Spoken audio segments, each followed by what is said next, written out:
નમસ્કાર. ક્યારે એવો વિચાર આવ્યો છે કે આપણા ગામ કે શહેરના રોજબરોજના નિર્ણયો કોણ લે છે? આજે આપણે એ જ શક્તિશાળી વ્યવસ્થાની વાત કરીશું જે શાસનને છેક દિલ્હીથી લઈને આપણા ઘરના આંગણા સુધી પહોંચાડે છે. તો ચાલો ભારતમાં સ્થાનિક સ્વરાજ્યની આ રોમાંચક સફરને સમજીએ. માની લો કે ગામમાં પાણીની સમસ્યા છે કે પછી શહેરમાં રસ્તાઓનું કામ કરાવવાનું છે. આ બધું કોણ સંભાળે છે? આ એક સાદો સવાલ લાગે છે, પણ એનો જવાબ આપણને એક ખૂબ જ લાંબી અને રસપ્રદ બંધારણીય યાત્રા પર લઈ જાય છે. ચાલો તો આ જ સવાલથી શરૂઆત કરીને આખા વિષયના મૂળ સુધી જઈએ. આજે આપણે જે પંચાયતી રાજ વ્યવસ્થા જોઈએ છે ને, એ કંઈ રાતોરાત નથી બની ગઈ. એના મૂળ તો અંગ્રેજોના શાસનકાળમાં અને એનાથી પણ પહેલાં નખાયા હતા. આ તો દાયકાઓની મહેનતનું ફળ છે. ચાલો આ યાત્રાના એકદમ પહેલા પગથિયા પર નજર કરીએ. આ સફરની શરૂઆતનું શ્રેય જાય છે લોર્ડ રિપનને. વર્ષ હતું 1882. એમણે એક એવો ઠરાવ પસાર કર્યો જેને ભારતમાં સ્થાનિક સ્વરાજ્યનો મેગ્ના કાર્ટા એટલે કે મહાઅધિકાર પત્ર તરીકે ઓળખવામાં આવે છે. કહી શકાય કે અહીંથી જ સ્થાનિક સંસ્થાઓને સાચા અર્થમાં સત્તા આપવાની ઔપચારિક શરૂઆત થઈ. અને એટલે જ લોર્ડ રિપનને ભારતમાં સ્થાનિક સ્વરાજ્યના પિતા પણ કહેવાય છે. પછી જ્યારે દેશ આઝાદ થયો ત્યારે મહાત્મા ગાંધીનું ગ્રામ સ્વરાજનું સપનું સાકાર કરવાનો વિચાર સૌથી મોખરે હતો. આથી આપણા બંધારણના અનુચ્છેદ 40માં રાજ્યને ગ્રામ પંચાયતોની રચના કરવાનો એક નિર્દેશ આપવામાં આવ્યો. આ માત્ર એક કાયદાકીય જોગવાઈ નહોતી, પણ આવનારા રાષ્ટ્રના નિર્માણનો પાયો હતો. અને પછી આવ્યો એ ઐતિહાસિક દિવસ. તારીખ હતી 2 ઓક્ટોબર 1959, ગાંધીજીનો જન્મદિવસ. સ્થળ હતું રાજસ્થાનનો નાગોર જિલ્લો. ભારતના પ્રથમ વડાપ્રધાન જવાહરલાલ નહેરુએ દેશની સૌપ્રથમ પંચાયતી રાજ વ્યવસ્થાનું ઉદ્ઘાટન કર્યું. સાચે જ એ એક સપનું સાકાર થવાની ક્ષણ હતી. હવે કોઈ એક રાજ્યમાં પ્રયોગ કરવો એ એક વાત છે, પણ આખા દેશ માટે એક મજબૂત અને વ્યવસ્થિત માળખું બનાવવું એ એક મોટો પડકાર હતો. આ સવાલનો જવાબ શોધવા માટે સરકારે સમય પર કેટલીક બહુ જ મહત્વની સમિતિઓ બનાવી, જેણે આજના પંચાયતી રાજનો આખો નકશો તૈયાર કર્યો. અહીં આપણે 4 મુખ્ય સીમાચિહ્નો જોઈ શકીએ છીએ. 1957માં બળવંતરાય મહેતા સમિતિથી શરૂ થઈને 1986માં LM સિંઘવી સમિતિ સુધી. દરેક સમિતિએ આ માળખાને વધુ મજબૂત અને અસરકારક બનાવવા માટે ખૂબ જ મહત્વપૂર્ણ સૂચનો કર્યા. આ ક્રમ યાદ રાખવો બહુ જ જરૂરી છે, કારણ કે એનાથી ખબર પડે છે કે સમય સાથે આ વિચાર કેવી રીતે વિકસિત થયો. આ સમિતિઓ વચ્ચે એક મોટો સવાલ હતો, માળખાનો. કેવું હોવું જોઈએ? બળવંતરાય મહેતા સમિતિએ કહ્યું કે 3 સ્તર હોવા જોઈએ: ગામ, પછી તાલુકો અને પછી જિલ્લો. આને જ એમણે નામ આપ્યું લોકશાહી વિકેન્દ્રીકરણ. પણ પછી લગભગ 20 વર્ષ પછી અશોક મહેતા સમિતિ આવી અને એમણે કહ્યું, ના, 2 સ્તર જ બરાબર છે, એનાથી કામ વધુ ઝડપથી થશે. અને જુઓ, આ 3 સ્તર કે 2 સ્તરની ચર્ચા આજે પણ કેટલી મહત્વની છે. આ બધી જ ચર્ચાઓ પછી 1986માં LM સિંઘવી સમિતિએ એક એવી ભલામણ કરી જેણે બધું જ બદલી નાખ્યું. એમણે સ્પષ્ટ કહ્યું કે જ્યાં સુધી પંચાયતી રાજ સંસ્થાઓને બંધારણીય દરજ્જો નહીં મળે ત્યાં સુધી તેમને સાચી શક્તિ અને સુરક્ષા ક્યારેય નહીં મળે. રાજ્ય સરકારો તેમને ગમે ત્યારે બરતરફ કરી શકશે. બસ આ એક ભલામણે આખી રમત બદલી નાખી. અને બસ એ ભલામણને કારણે આપણી આખી ગાથા એક મોટા વળાંક પર પહોંચી.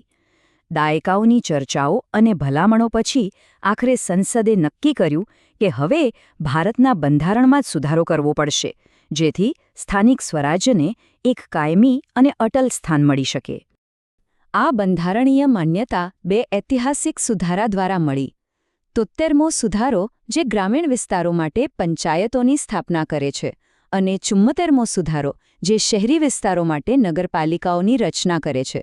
મતલબ કે ગામડા અને શહેરો બંને માટે સ્વશાસનની એક સમાન અને સમાંતર વ્યવસ્થા ઊભી કરવામાં આવી. આ 73મો બંધારણીય સુધારો લાગુ ક્યારે થયો? તારીખ હતી 24 એપ્રિલ 1993. ભારતના લોકશાહી ઇતિહાસમાં આ દિવસ એટલો બધો મહત્વનો છે કે દર વર્ષે 24 એપ્રિલને રાષ્ટ્રીય પંચાયતી રાજ દિવસ તરીકે ઉજવવામાં આવે છે. આ છે પાયાના સ્તરે લોકશાહીની સાચી ઉજવણીનો દિવસ. ચાલો, બંધારણીય માન્યતા તો મળી ગઈ, પણ આખી સિસ્ટમ ચાલશે કેવી રીતે? ચૂંટણીઓ ક્યારે થશે? કોણ ચૂંટણી લડી શકશે? હવે એ ફરજિયાત નિયમો અને જોગવાઈઓ પર એક નજર કરીએ જે આ સમગ્ર માળખાને જીવંત અને કાર્યરત રાખે છે.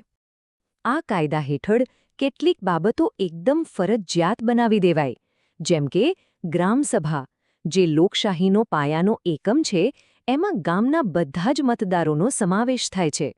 દરેક સ્તરે કાર્યકાળ 5 વર્ષનો જ રહેશે.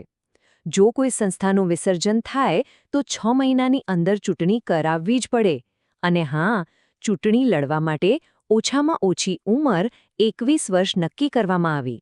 અને હવે વાત કરીએ આ સુધારાની સૌથી ક્રાંતિકારી જોગવાઈની. આ જે 33% આંકડો છે ને, એ માત્ર એક નંબર નથી. જરા વિચારો, આ લાખો મહિલાઓના રાજકીય સશક્તિકરણની ગેરંટી છે.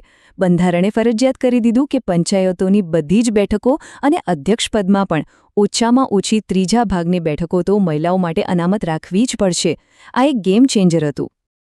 આ આખી વ્યવસ્થાને બરાબર ચલાવવા માટે બંધારણમાં કેટલાક ખાસ અનુચ્છેદ ઉમેરવામાં આવ્યા, જેમ કે અનુચ્છેદ 243A ગ્રામસભાની સત્તાઓ નક્કી કરે છે, 243D અનામતની જોગવાઈ કરે છે અને 243I અને K અનુક્રમે રાજ્ય નાણાં પંચ અને રાજ્ય ચૂંટણી પંચની રચના સુનિશ્ચિત કરે છે.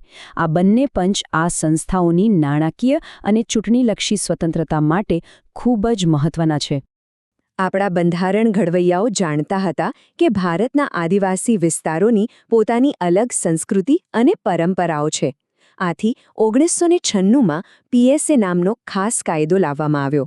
આ કાયદો પંચાયતી રાજની જોગવાઈઓને અનુસૂચિત વિસ્તારોમાં તેમની પરંપરાઓને માન આપીને લાગુ કરે છે.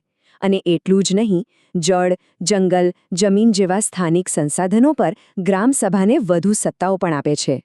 સારું, અત્યાર સુધી આપણે આખા દેશના સ્તરની વાત કરી, પણ આ બધા સિદ્ધાંતો જમીન પર કેવી રીતે ઉતર્યા?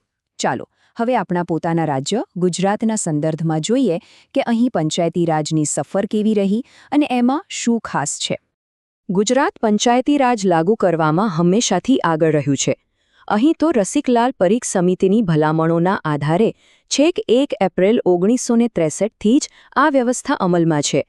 અને ગુજરાતની એક બહુ જ ખાસ વાત એ છે કે અહીં ગામના સરપંચની ચૂંટણી સીધી લોકો દ્વારા થાય છે, જે તેમને લોકો પ્રત્યે વધુ જવાબદાર બનાવે છે. આપણે હમણાં જોયું કે બંધારણીય સુધારાથી આખા દેશમાં મહિલાઓ માટે 33% અનામતની જોગવાઈ થઈ, જે પોતે જ એક બહુ મોટું અને આવકારદાયક પગલું હતું. પણ ગુજરાતે મહિલા સશક્તિકરણની દિશામાં એક ડગલું આગળ ભર્યું. રાષ્ટ્રીય આદેશ તો 33%નો હતો, પણ અહીં સ્થાનિક સ્વરાજ્યની સંસ્થાઓમાં મહિલાઓ માટે પૂરી 50% બેઠકો અનામત રાખવામાં આવી છે. આ નિર્ણયને કારણે આજે ગુજરાતમાં પાયાના સ્તરે રાજકારણમાં મહિલાઓની ભાગીદારી દેશમાં સૌથી વધુ જોવા મળે છે. તો કાગળ પર અને બંધારણમાં સ્થાનિક સરકારોને ઘણી બધી સત્તાઓ મળી છે, પણ સવાલ એ છે કે શું આજે, આટલા વર્ષો પછી, તેઓ ખરેખર સ્વાયત્ત છે? શું તેમની પાસે પોતાના નિર્ણયો લેવા માટે પૂરતા પૈસા અને સ્વતંત્રતા છે? આ એક એવો પ્રશ્ન છે જે આપણને બધાને વિચારવા માટે મજબૂર કરે છે કે સશક્તિકરણની આ યાત્રા હજુ કેટલી લાંબી છે. આ વિષયને સમજવા બદલ આભાર.